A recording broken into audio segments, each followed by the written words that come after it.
Akkam jirtu barattoota, egaa yeroo darbee barnoota hawaasaa kan kutaa 8 waliin jalqabnee waliin ilaalaa turre voolkaanoo irra geenyee dhaabbanne jechuudha. Har'a kan waliin ilaallu voolkaanoodha. Voolkaanoo jechuun maal jechuu akka ta'e waliin ilaalla jechuudha. Voolkaanoon sababa ho'a guddaa keessa lafaatti uumamuun kattaaleen yoo baqan dhangala'aa maagmaa fi gaaziin uumaman dhohiinsa uumamudha.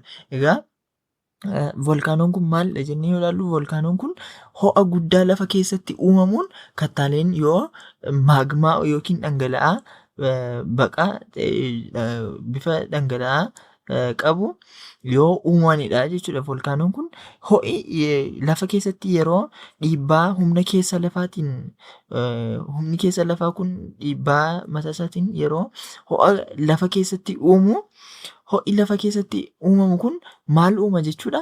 Maagmaadha. Maagmaan maal jennee yoo ilaalle ho'a cimaadhaan kattaa lafa keessa baqee dhangala'u jechuudha. Ho'a cimaa kan qabu yeroo ho'a cimaan lafa keessatti uumamu ho'a cimaa kanarraan kan ka'e lafa baqee dhangala'u jechuudha. Lafa baqee dhangala'udha maagmaan ho'a cimaarraa kan ka'e. Teessumni lafaa dhohiinsa voolkaanootiin uumaman teessuma lafaa iddoo baay'ee garaagaraatti yoo ilaalle teessuma lafaa voolkaanootiin uumaman arguu dandeenya jechuudha. Maagmaan maali kan jedhuuf maagmaan sababa dhiibbaa guddaa irraa kan ka'e ho'a cimaa kattaan keessa lafaa baqee dhangala'u jechuudha. Egaa maagmaa kan jennu kun maalidha? Dhiibbaa guddaa irraa kan ka'e ho'a cimaa kattaa keessa lafaa baqee dhangala'u jechuudha. Kana jechuun lafa keessatti dhiibbaa humna keessa lafaatiin ho'i uumamu jira. Dhiibbaa humna keessa lafaatiin ho'i uumamu kun ho'a cimaa yoo ta'e yookiin ho'i kun humna guddaa kan qabu yoo ta'e baay'ee ho'a yoo ta'u kattaa keessa lafaa baqsa jechuudha. Kattaa lafa keessa jiru ni baqsa jechuudha. Kattaa keessa lafaa kana yeroo baqsu garmalee ho'i cimaan kun kattaa kana baqsee kattaan kun yoo dhangala'u maal jedhama jechuudha? Maagmaa jechuudha. Kattaa keessa lafaa baqee dhangala'u jechuudha. Gabaabaatti maagmaan maalidha jedhamnaan kattaa keessa lafaa baqee dhangala'u jechuudha.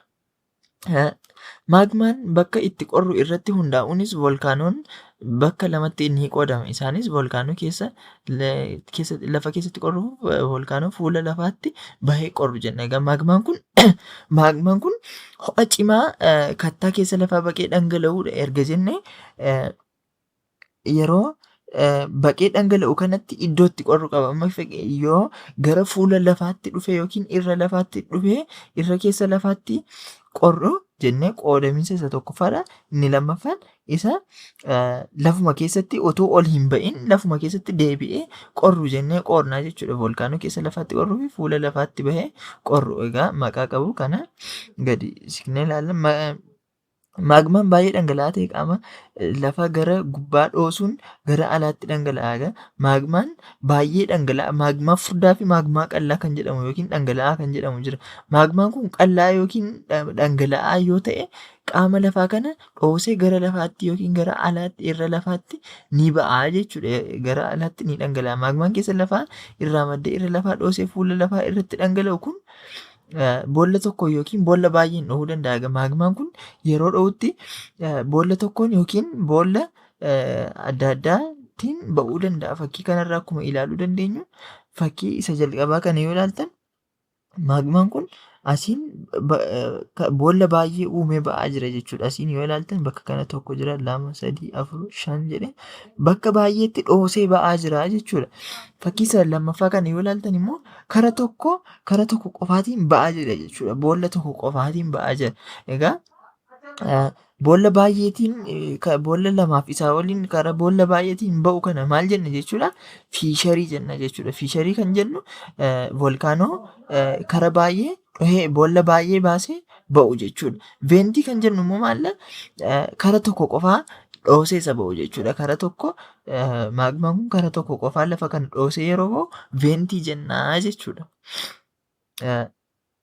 Boolla tokkichaan maagmaan keessa lafaatti dhohee ba'u maalla veentii jedhama jechuudha. Veentiin maalidha? Boolla tokkicha qofaatiin kan dhohee ba'u jechuudha. Veentii kana sirreessaa qabadhaa. Garaagarummaa veentii fi fiisharii. Veentiin maalla? Veentiin boolla tokkichaani jechuudha. Boolla tokkichaan maagmaa yoo lafa keessaa dhohee ba'u jechuudha. Inni itti aanu immoo fiishariidha. Fiishariin maalidha? Fiishariin boolla baay'een yeroo dhangala'u jechuudha. Boolla baay'een yeroo dhangala'u fiisharii jenna. Boolla tokkichaa yoo ta'e immoo maal jenna? Veentii jennaa jechuudha. Veentiin boolla tokkoon yoo ta'u, fiishariin boolla baay'eetiin yeroo ba'udha jechuudha. Volkaanoon boolla tokkoon humna cimaan darbatamee bahu kaaldeeraa uuma. Egaa volkaanoon boolla tokkoon humna cimaan darbatamee bahu kun kaaldeeraa uuma. Kana jechuun volkaanoon kun asiin humna cimaan yeroo lafa kana keessaa bahu maal uuma jechuudha? Kaaldeeraa uuma jechuudha. Kaaldeeraan maalidha? Volkaanoo boolla tokkoon humna cimaan ba'u jechuudha kaaldeeraa jechuun. Volkaanoon ho'a cimaa yoo ta'e maagmaan uumamu dhangala'aa ta'a. Dhangala'aa haa ta'u malee sababa dhiibbaa lafa keessaatiin ho'i uumamu gadi aanaa yoo ta'e immoo maagmaan uumamullee furdaa ta'a jechuudha. Egaa maagmaan kun yeroo maagmaan kun qal'aa yookiin dhangala'aa ta'u dhohee ba'uu danda'a jechuudha lafa keessaa. Garuu sababa dhiibbaa keessa lafaatiin immoo maal ta'uu danda'a? Ho'i uumamuun gadi aanaa ta'uu danda'a. Yoo humni kun ho'iinsi isaa ol ka'aa ta'e dhohee ol ba'uu danda'a jechuudha. Humni isaa xiqqaa yookiin ho'i isaa xiqqaa yoo ta'e immoo maal ta'a? Maagmaan kun furdaa ta'a. Maagmaan kun yoo furdaa ta'u immoo maaltu ta'a jechuudha? Sababa furdachuu isaarraan kan ka'e humni dhohee ba'uu ni dadhaba jechuudha. Kanaafiyyuu hammi gaasii maagmaa dhangala'aa ta'e keessatti olaanaa ta'a. Maagmaa dhangala'aa ta'e keessatti hammi gaasii olaanaadha jechuudha. Akkasuma maagmaan kun immoo furdaa yoo ta'e maalla? Maagmaan furdaa yoo ta'e dhangala'aan maagmaan kun furdaa yoo ta'e gaasiin hammi gaasii maagmaa furdaa sana keessa jiru xiqqaadha jechuudha hammi gaasii isaa. Kun immoo dhohiinsi volkaanoo cimaa akka ta'u gargaara. Egaa dhangala'aa keessatti hammi gaasii isaa ol ka'aa yeroo ta'u lafa kana dhoosee ba'uuf hin gargaara jechuudha. Garuu humni kun xiqqaa yoo ta'u dhoosee ba'uu dadhabaa jechuudha. Yookiin hammi gaasii kun xiqqaa yoo ta'u dhoosee ba'uu dadhaba. Maagmaan gara fuula lafaatti bahee dhangala'a. Maagmaan gara fuula lafaatti bahee dhangala'a. Maagmaan fuula lafaatti bahee dhangala'u kana immoo laavaa jedhama jechuudha. Maagmaan kun humna guddaa qabaatee yookiin ho'iinsa guddaa qabaatee dhangala'aan kun yeroo ol gara irra lafaatti dhufee fuula lafaa irratti dhangala'u maal jenna jechuudha? Laavaa jenna jechuudha. Laavaa jedhama. Akka fakkii kanarraa argitan inni bahee dhangala'aa jiru kun laavaa jedhama jechuudha. Laavaa kan jennu maagmaa fuula lafaatti ol bahee dhangala'u jechuudha. Ho'i keessa lafaa xiqqaa ta'uun maagmaan uumamu furdaa ta'a. Ho'i keessa lafaa yeroo xiqqaa ta'u hammi ho'asaa yoo xiqqaa ta'u maal ta'a jechuudha? Maagmaan kun furdaa ta'a. Maagmaan kun furdaa yoo ta'u immoo maalla? Gaasiin hammi gaasiisaa xiqqaa ta'a jechuudha. Kun immoo maal godha jechuudha? Maagmaan kun akka dhohee fuula lafaatti ol hin baane godha jechuudha furdaa yoo ta'u. Osoo hin bahin baqaqaa dhagaa keessa seennee hafa jechuudha.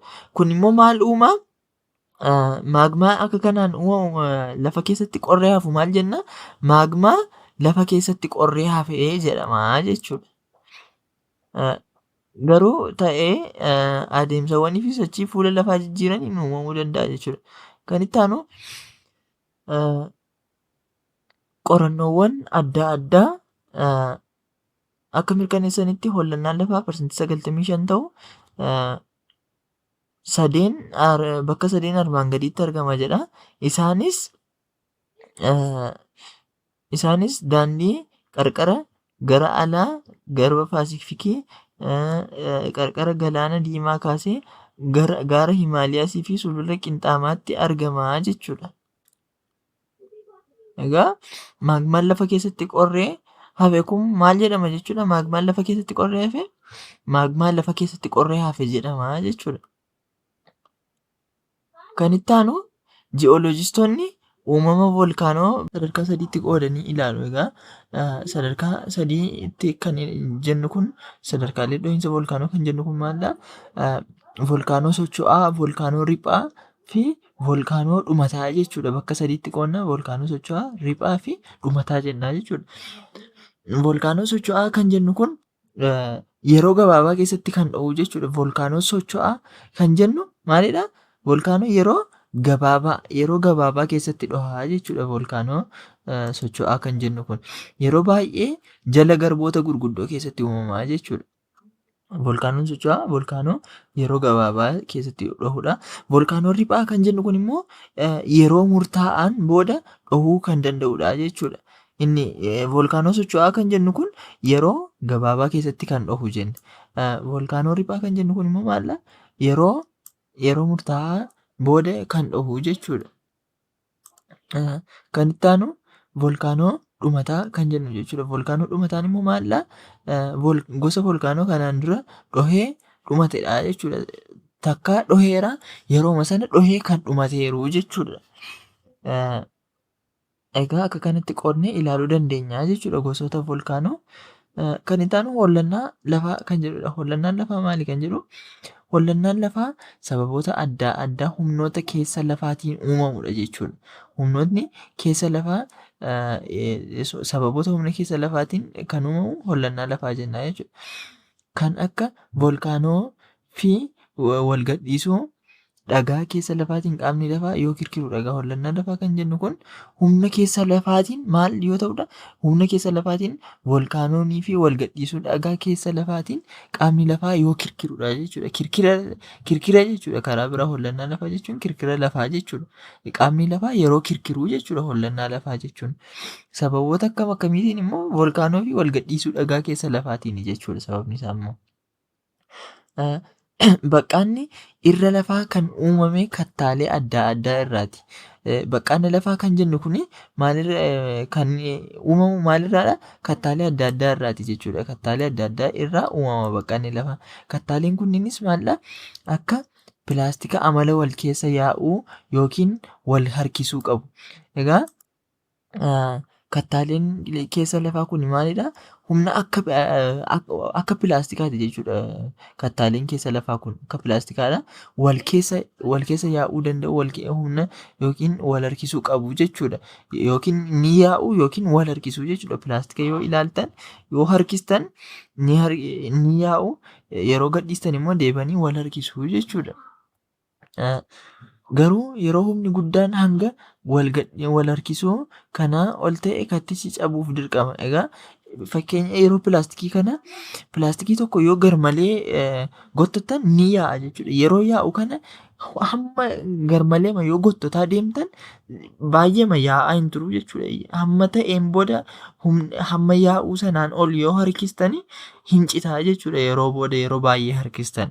Akkasuma humni guddaan lafa keessatti argamu kun wal harkisuun kun kattaan kun amala pilaastikaa qaba jennee ragaa. Akkuma pilaastikaa kana humni kun yoo garmalee harkisu hamma deebi'ee wal harkisuu kattichaatiin ol yeroo ta'u yeroo garmalee yaa'u jechuudha. Yeroo garmalee yaa'u kanatti kattichi cabuuf dirqama jechuudha. Yeroo kattaan cabu yookiin baqaqu immoo kirkirri lafaa ni uumama. Egaa kattaan lafa keessaa kun yoo cabu maaltu uumama jechuudha? Yookiin ni caba yookiin ni baqaqa. Yeroo kana maaltu uumama? Kirkira lafaatu uumama jechuudha. Sababa kanatti kirkira lafaatu uumama. Adeemsa kanaan kattaan yeroo cabu anniisaan cimaan gadhiifama. Egaa kattaan kun yeroo lafa kana keessatti cabu maaltu uumama jechuudha? Anniisaa cimaatu gadhiifama. Humni gadhiifamu immoo kattaalee bakkaa buuta. Egaa humni lafa keessatti gadhiifamu kun maal godha jechuudha? Kattaalee iddoo isaan turanii ni sochoosa yookiin iddoo biraa ni bakkaa buuta jechuudha. Kattaan bakkaa butame immoo yeroo bakkatti deebi'uuf yaalii ni godha. Egaa kattaan kun yeroo butamu sanatti iddoo ture sanatti deebi'uuf yaalii ni godha jechuudha. Iddoo ture sanatti deebi'uudhaaf. Hollannaan yookiin kirkirri lafaa kallattii hundaan akka maddu irraa ni faca'a. Egaa hollannaan yookiin kirkirri lafaa kun kallattii hundaan bakka maddu irraa ni faca'a jechuudha. Bakki hollannaan lafaa irraa maddu immoo fookasii jedhama. Egaa bakki hollannaan lafaa irraa maddu fookasii jedhama. Kun akka kanatti gaafatamuu dandeessu ishee kana qabadhaa. Lafti hollannaan lafaa maal irraa madda yookiin bakki hollannaan lafaa irraa maddu maalidha jedhamtanii gaafatamuu dandeessu. Maalidha? Fookasii jechuudha. Fookasiin maalidha? Bakka hollannaan lafaa irraa maddu jechuudha. Fageenyi gabaabaan gara irra lafaa qixa fookasiin uumamu episenterii jedhama jechuudha. Egaa fageenyi gabaabaan gara irra lafaa qixa fookasiin uumamu naannoo fookasiitti jechuudha. Episenterii jedhama jechuudha. Hollannaan lafaa kallattiin fuula lafaa kan jijjiiru miti. Egaa hollannaan lafaa kun kallattiidhaan fuula lafaa irratti dhiibbaa guddaa geessisee fuula lafaa kana kan jijjiiru miti jechuudha. Garuu ta'ee adeemsawwanii fi sochiilee fuula lafaa jijjiiraniin uumamuu danda'a.